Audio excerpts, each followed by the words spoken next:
Hello साथियों, doctor Rajesh Kumar आज आपके सामने फिर उपस्थित हुआ हूँ एक ज्वलंत मुद्दे के साथ कि 10th 12th जो बोर्ड एग्ज़ाम्स होते हैं उसमें फोबिया, डर, भय, चिंता से कैसे आप लोग बच सकते हैं या वे कौन कौन से कारण होते हैं जो ये चीज़ें हमें घेर लेती हैं। तो आज का वीडियो बहुत अच्छा होने वाला है 14 से 20 और 22 साल के उन बच्चों के लिए जो बच्चे इस वातावरण में जीते हैं। चलिए शुरू करते हैं आज का वीडियो। अच्छा लगे तो लाइक करना, सब्सक्राइब करना और मुझे देखते रहना। देखो मेरे प्यारे विद्यार्थी, एक चीज़ को आप बहुत अच्छे से समझ लीजिए कि 9th 10th 12th का जो फोबिया है, डर है और जो एक परसेप्शन बना दिए बोर्ड की, ये बिल्कुल ही निरर्थक है। क्यों? क्योंकि आप वो लोग हो जो फर्स्ट से लेकर 9th तक एग्ज़ाम देते हुए आ रहे हो और अब आपको 9th 10th में देना है, 11th में देना है, 12th में। इसमें नया क्या है? मेरी आज से समझ में ये नहीं आया नया क्या है। हालांकि बोर्ड शब्द को ख़त्म कर देना चाहिए था, लेकिन चलो नहीं ख़त्म कर रहे तो हम लोगों को ये समझ लेना चाहिए इसमें नया क्या है। पेरेंट्स को ये समझ लेना चाहिए नया कुछ नहीं है। बार बार बोर्ड बोर्ड बोर्ड का एक फोबिया बच्चे में देते हुए बच्चों भी ऐसा सोचने लगता है पता नहीं भाई ये क्या है। हाँ, कुछ चेंज होते हैं, कुछ ये बोर्ड में आप एक स्कूल को छोड़ कर दूसरे स्कूल में एग्ज़ाम दे रहे हो, चलो पहली बार एवोल्यूशन तुम्हारा बाहर होगा, चलिए ये भी ठीक है। लेकिन इसमें आप कहाँ प्रभावित हो रहे हो? कहीं नहीं हो रहे हो, इसलिए कोई नई चीज़ है ही नहीं। और नई चीज़ तो उसके लिए कि रिक्शे वाले को अचानक बुलाया गया और उससे कही ले भाई आप 6th क्लास का पेपर दीजिए, तो वो चिंता में आए, घबराए, एंजाइटी हो जाए या फोबिया उसे हो जाए तो समझ में आता है कि भाई उसका फील्ड नहीं है उसे। अरे जो काम आप 9th ईयर से करते आ रहे हो 10th 11th 12th में है क्या? नहीं, कुछ भी नहीं। प्रॉब्लम क्या है? प्रॉब्लम आपके एक तो घर में घर वालों ने परिश्रम होना दिया, आपको बोर्ड है, बोर्ड का एग्जाम है, आपके नंबर अच्छे आने चाहिए, वही वाली चीज़ 90% आने चाहिए। बेटे कैरियर नहीं बन पाएगा, तुम जेई नहीं कर पाओगे, MBBS नहीं कर पाओगे, CPMT नहीं कर पाओगे या कोई भी बड़ा एग्जाम क्लिक नहीं कर पाओगे जो भी। क्यों?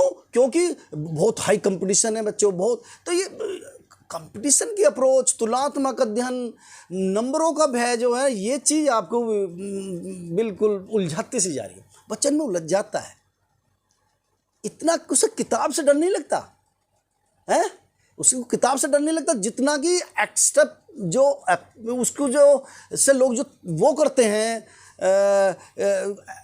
एस्पेक्ट्स करते हैं कि भाई ये होना चाहिए। घर वाले जो उससे वो करते हैं कि भाई इसके पास ये होना चाहिए, इससे इतने नंबर आने चाहिए। उस चीज़ों की पूर्ति करते करते जब बच्चा फोबिया में आ जाता है, उसे डर लगने लगता है कि अगर मैं ये नहीं कर पाया तो कैसा होगा। एंजाइटी से हो जाती है, शरीर खराब होने लगता है, पेट गड़बड़ाने लगता है, भय आने लगती है, रात को उसकी नींद खुलने लगती है और यहीं से शुरू होता है बच्चे का पतन। मानसिक रूप से वो बीमार हो जाता है, शारीरिक रूप से कमज़ोर होने लगता है।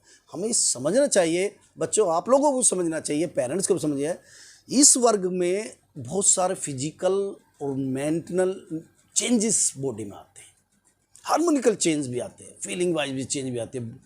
और फिजिकल में आप देखते हो वैसे भी संघर्ष और तूफान का काल इसे कहा गया है। बच्चे में जोश होता है, गुस्सा भी ज़्यादा होता है, दोस्त बनाने की उसकी प्रक्रिया होती है, विपरीत लिंग के प्रति आकर्षण भी इसी समय निकल के आता है।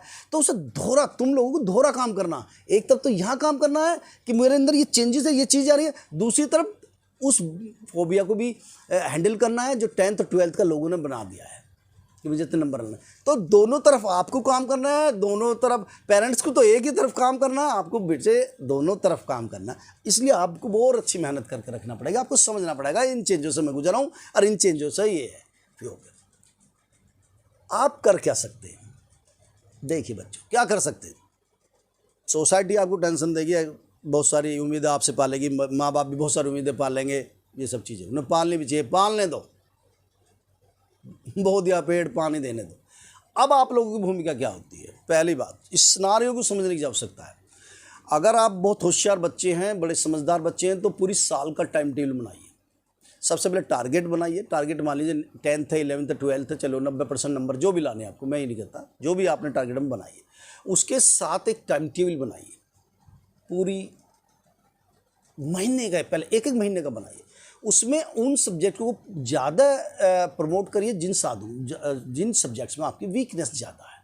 उन्हें फोकस करिए कि और उनको रिमूव करने के जो तरीके हैं उन पर बात करें। ऑनलाइन क्लासेस लीजिए, ट्यूशन्स लीजिए, जैसा भी लीजिए, पहले उन पर काम करिए। एग्ज़ाम से लगभग 3 महीने पहले तक ये सारी चीज़ें आपकी हो जानी चाहिए, जितने भी आपकी प्रॉब्लम्स है सारी सॉर्ट आउट हो जानी चाहिए। जो अब आपके अच्छे हैं वो तो हैं ही हैं, जो कमियाँ थी वो दूर हो जाएंगी। फिर 3 महीने तक आपका केवल रिवीजन चलना चाहिए। रिवीजन में आपको टेस्ट सीरीज़ करनी है, टेस्ट सीरीज़ करो, क्वेश्चन आंसर को सोल्व करना, क्वेश्चन आंसर को, वर्बल क्लासेस में आपको करना है, ऑनलाइन क्लासेस में करना है, कोई ऑनलाइन टेस्ट सीरीज़ करनी है, कुछ भी करिए, फिर आप उसको कर सकते हो। तो इसका मतलब आप बिल्कुल सही दिशा में। लेकिन दूसरी तरह के स्टूडेंट्स भी पाए जाते हैं साथियों, जो लोग इकोनॉमिकल वीक्स होते हैं, फिजिकल वीक्स होते हैं, या कोई बच्चे कहीं समय नहीं दे पाते, अचानक एग्जाम आया और वो एकदम फोबिया में आ गया, डर में, चिंता, भय उसे लगने लगा कि अब कैसा होगा, हाउ इट बी हैपन, अब क्या नेक्स्ट होगा और क्या दिक्कतें हो। तो घबराने की जरूरत है। पहली बात, nothing is gonna to harm there, कुछ नहीं बिगड़ने वाला। आपके 45 होंगे तो भी आप यहीं रुकोगे, 90 वाला भी यहीं रुकेगा, मार्केट में फाइट बराबर चलेगी। अभी इसे कुछ नहीं होना। कम्पिटिटिव एग्जाम बहुत अलग चीज़ की चीज़ है। तो अब आपको क्या करना है, आप शॉर्ट टर्म प्रोग्राम बनाइए, शॉर्ट टर्म में आप बनाइए। उसमें आपको ये देखना है कि आज सिलेबस को आधा कर दीजिए, आधे सिलेबस को आप छोड़ दीजिए, क्योंकि आप वो समय नहीं रहा। उसमें से जो सिलेबस जो आपको आता है, एग्जाम में आता है और आपको भी आता है, उसको फोकस करके तो पढ़िए। और आपको लगता है कि 2 महीने में मैं इतने पोर्शन को पूरा कर लूँगा, by the help of the tuition, by the help of the teacher, by the help of the parents, friends या माई सेल्फ, देन उस पर काम करके आप 45% मार्क्स लाइए। अगला साल तो आपका हो सकता है। हाँ, अगले साल की किसने, फिर मैदान में बढ़िए, 12th में मैदान में बढ़िए। मैं तो ये भी कहता हूँ आपसे, अगर मान लीजिए हाई स्कूल में आपके नंबर कम आ गए तो कुछ दिक्कत नहीं है, इंटर में भी कम आ गए तो भी कोई दिक्कत नहीं है, बीए में मैदान आइए। कितने आइए सब दिखा दूंगा मैं। 3rd क्लास 4th या 45% वाले IAS बने हैं। मैंने आपको देखा, जो जीवन में पहली बार फेल हुए हैं वो जीवन में फिर इतने ऊंचे गए हैं जिसकी ऊंचाइयाँ उनकी नापी नहीं गई हैं। अभी तक बच्चन जी को देख लीजिए आप, वो फेल हो गए थे टेस्ट स्क्रीन में, वो लोग कह रहे तुम्हारा कोई गुण ही नहीं है। आज अमिताभ बच्चन को नाप लीजिए कहाँ पर है, कितने हैं लोग। जेम्स एडिसन है, हजारों एग्जाम्पल आपके सामने ऐसे होंगे जो ये सिद्ध करते हैं कि जो योग्यता या उन्नति 2 या 4 दिनों में तय नहीं होती है, लंबे प्रोसेस से तय होती है। और जब जो तय होती है वो उस समय का जो उसका आनंद है वो बिल्कुल अलग होता है। इसलिए बिल्कुल घबराहट, चिंता, भय में कोई गलत कदम उठाने की तो आवश्यकता ही नहीं है। मैं बता देता हूँ, बच्चे के एग्जाम है 10th का, सिगरेट पी रहे हैं कॉलेज के पीछे।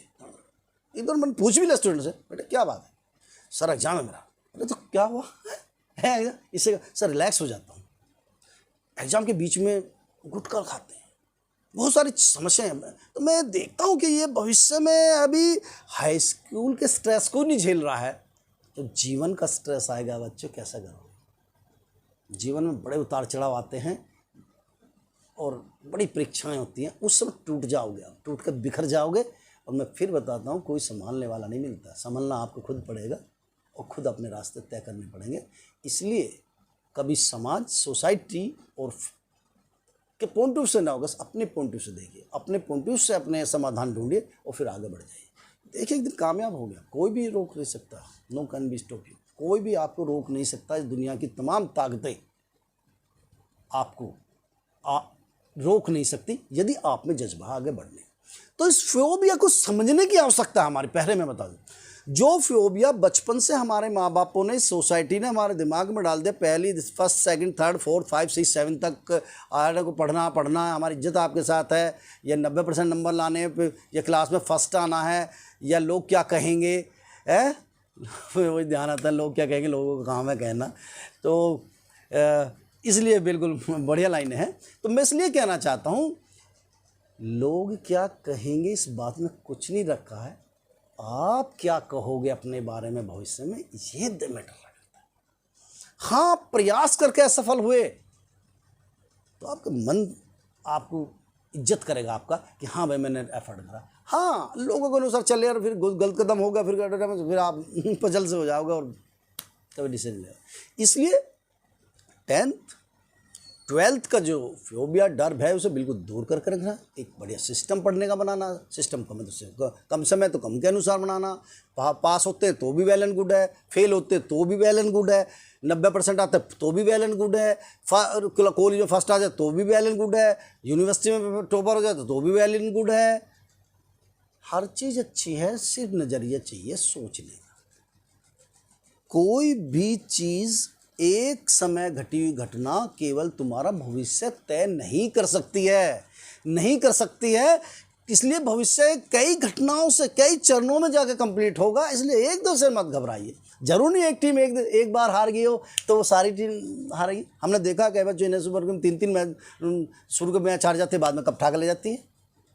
कितने एग्जाम्पल है मैंने देखा। हाई स्कूल 2 बार हाई स्कूल फेल हुआ, IAS बना है, हमारे साथी हैं। तो बहुत सारे लोग हैं ऐसे जीवन में जिन्होंने बड़े बड़े कार्य करे हैं और बहुत असफलता से होता। तो मैं आपको ये बताना चाहता हूँ साथियों, असफलता के बाद ही सफलता की कुंजी और सीढ़ियाँ शुरू होती हैं। जरूर नहीं कि जिनको पहले सफलता मिल रही हो वो भी सफल होंगे, ना ना। इस दुनिया में अधिकतर वो महान बने जो पहले असफल हुए फिर वो सफल हो गए हैं।